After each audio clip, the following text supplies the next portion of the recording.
Halo, balik lagi bersama gua Hendrik di Hands Channel. Kali ini gua mau review satu motor yang usianya sudah hampir 10 tahun, tetapi masih enak untuk dipakai, masih nyaman, masih tangguh. Ya, masih bisa dibuat bawa barang lah, ya. Karena ini juga motor masih sering gua pakai juga untuk aktivitas sehari-hari.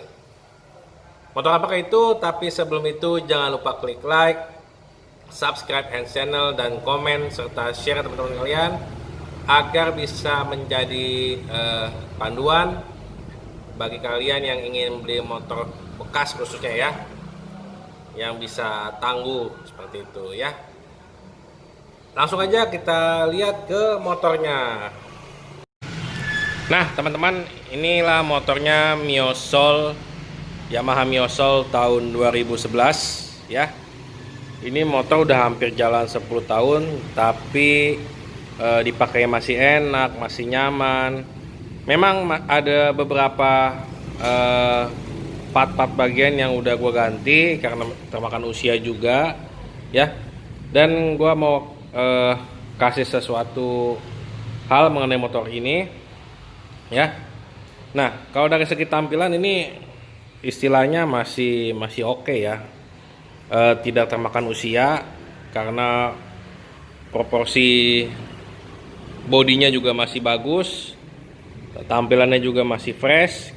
Karena ini motor pegangan gue sendiri, memang ini motor terawat banget ya, kondisinya juga standar banget. Nah, ini adalah masih karburator ya. Pada bagian depan tampak seperti ini ya. Lampunya juga masih halogen biasa, kuning biasa ya. Lampu jarak dekat dan jauhnya jadi satu. Nah, kemudian ke sisi bawah, nah untuk bagian disk ini gua ganti ya, cuman gua pakai yang variasi. Kenapa? Karena disk orisinilnya ini mahal banget. Nggak tahu kenapa. Kalau kalian mau ganti disk, misalkan motor Jupiter atau Supra atau yang sejenis lah ya, itu yang orisinalnya cuman sekitar 200.000, 250.000. Tapi kalau Yamaha Mio ini, baik Mio Soul atau Mio Sporty, itu disknya mahal banget, bisa 400 sampai 500.000. Jadi ini gue pakai yang variasi, harganya sekitar 100.000 lebih ya. Nah, satu lagi kelemahan motor ini, baik motor Mio Soul dan juga Mio Sporty, yaitu kebanyakan pasti di tengah sini sering patah.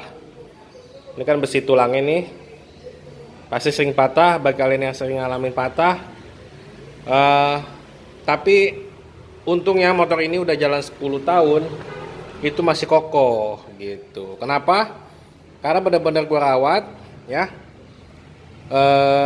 Setiap beberapa bulan sekali gue buka semua bodi ini, gue cuci dalamnya, kemudian gue keringkan, gue cat ulang, terus gue olesin gemuk. Itu pasti gue lakukan per 6 bulan atau 8 bulan, makanya masih kokoh. Padahal ini sering bawa aki, ukuran aki N150 juga pernah ya. Itu beratnya sekitar 35 kilo, kadang-kadang bisa 2 biji, tapi ini masih kokoh banget, masih bagus. Nah, untuk mesin memang sudah nggak standar karena bagian pistonnya udah gue ganti, naik oversize 50 karena waktu itu udah faktor usia ya.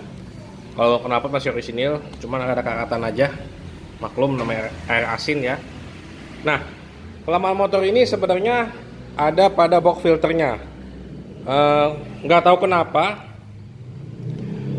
gue udah hampir 3 kali ganti box filter ya, karena posisinya karena di bawah sini mungkin, jadi pada saat muatan berat dia nekan ke bawah, dudukannya patah. Makanya motor ini udah nggak pakai box filter, tapi gue langsung pakai filter casing. Kelihatan nggak ya? Tuh, pakai filter casing. Dan kemudian untuk shocknya juga udah gue ganti, pakai Kayaba punya ya, pakai Kayaba punya. Dan level mainnya juga mirip-mirip kayak standar ya. Nah, untuk bagasinya memang kecil ya, cuman seukuran jas hujan aja. Kapasitas tangkinya 4,2. Dan bila kalian punya motor ini ataupun motor yang lain dengan kendala seperti ini contohnya, kalian ganti aki ya, ganti aki baru nih, terus tiba-tiba dapat beberapa hari itu nggak kuat, pasti asumsinya kiprok atau yang lain-lain ya. Tapi yang gua mau kasih tahu sekarang ialah apabila motor kalian juga udah di atas 7 tahun, itu juga ada kabel-kabel yang istilahnya udah lemah. Jadi gue pernah ngalamin aki gue ganti baru dapat 2 bulan 3 bulan akinya nggak kuat segala macem, padahal kipoknya masih bagus segala macem. Ternyata memang rangkaian kabel bodinya itu udah istilahnya mungkin udah tua kali ya, jadi nggak bisa menyalurkan arus listrik dengan baik. Nah, tapi setelah diganti kabel kipok full, kabel body full itu, sampai sekarang sih udah normal lagi ya. Nah, untuk harga kabel body dari lampu belakang full set sampai ke depan sini ya, itu gue beli di Yamaha kurang lebih sekitar 3.500-400. Tapi lebih worth it ya daripada kalian capek-capek bolak-balik ke bengkel, kemudian nggak tahu penyakitnya. Udah gitu kadang-kadang di bengkel suka ada yang nakal, potong kabel, sambung kabel, padahal belum tentu benar ya kan. Jadi menurut gua langsung ganti full set, full body kabelnya. Nah, overall motor ini sih masih enak, masih nyaman dipakainya. Enggak, tarikannya juga masih enak, masih jos, masih bisa lari sampai 80 km/jam ya. Dan tinggi motor ini juga nggak tinggi-tinggi amat. Buat gue yang tinggi 165, kedua kaki gue masih napak ya. Dulu sebelum covid, motor ini banyak jadi incaran para kolektor atau pedagang-pedagang motor bekas, karena harga motor ini, harga jualnya itu bisa sampai 7-8 juta kalau yang benar-benar full orisinil.